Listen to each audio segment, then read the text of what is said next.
Andrew Freund here with the cast of the wildly popular show, Person of Interest. Welcome, guys. Thank you. First question for you guys is, being here at Comic-Con, what has been your experience like? I saw really big women in dog costumes in the bathroom. That's been the most interesting thing that's happened to me so far. Okay, that's exciting. And you're not having fun until you see a woman in a dog outfit, all right? I mean, it's just not a good time up until that point. I wanted to talk to you guys a little bit. I was talking to your creator, how science fiction has now become science fact, and your show is very relevant of this. Does it make you kind of nervous in a way that we're getting in that direction, or is it just a sign of the times? Jim, what are your thoughts on kind of that aspect of your show? What I love about this show is the amount of coverage we do, and we go 9 days as opposed to 9.5 as opposed to 8. And one thing that Jonah always promised and delivered on is making movies on TV.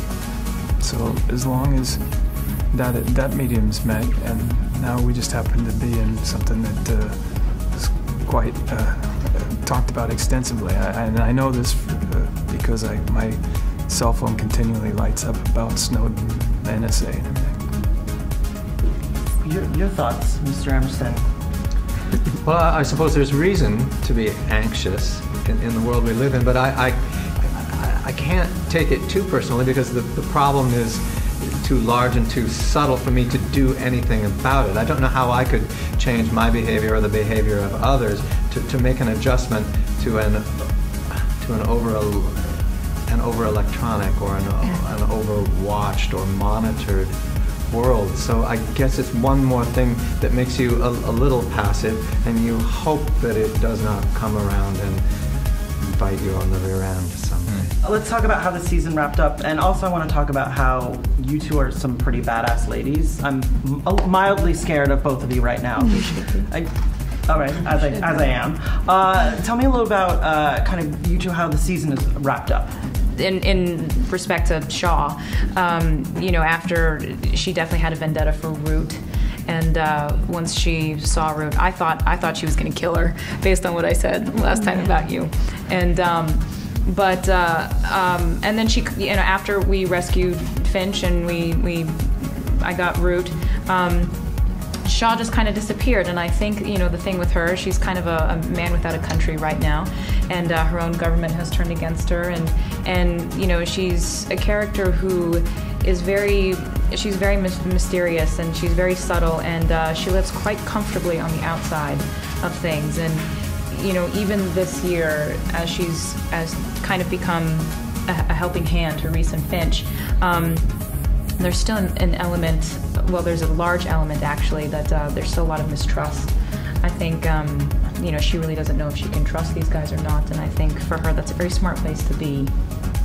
Where do you hope to see the Root-Finch relationship go? I was going to repeat myself, but I was just saying, I hope that I get to have lots of more scenes with Michael, and I feel like there was this real betrayal, and it sort of explained how much Root actually has grown to feel for Harold, and the fact that she was so hurt by the fact that he would do this to the machine, and it really felt like a personal thing to me in those scenes, which is mostly because he's such a great actor. But I hope that that's the great thing about the show, is that you get to do scenes with all these people, and any chance that I have to torture any one of them again will be good. Boy, is he a good guy doing bad things, or is he a bad guy doing good things? That's up to the viewership. You just try to play it as truthful as possible, and Fusco's one of those characters that has a sense of duality. So you just lay it out there and let the audience determine whether they think he's a good guy or a bad guy. Because the Fusco's That's right, because the Fusco's always watching. What can you tell fans about season 3? Well, they're going to get what they've come to expect. They're going to get good standalone episodes, but also a really interesting Uber story or mythology, both of which are getting more complicated and more nuanced, I think, as we go along. And now that the machine is mobile or unmoored in some sense, there's going to be a lot of nail biting about where we go from here, and I suppose that's what will get explored in season 3. Awesome. Well, thank you guys so much. Thank you. Thank you guys. Appreciate And it. be sure to check out the season premiere September 24th, only on. CBS. CBS. Yes, Thank you guys. our network. Yeah. Tuesday at 10.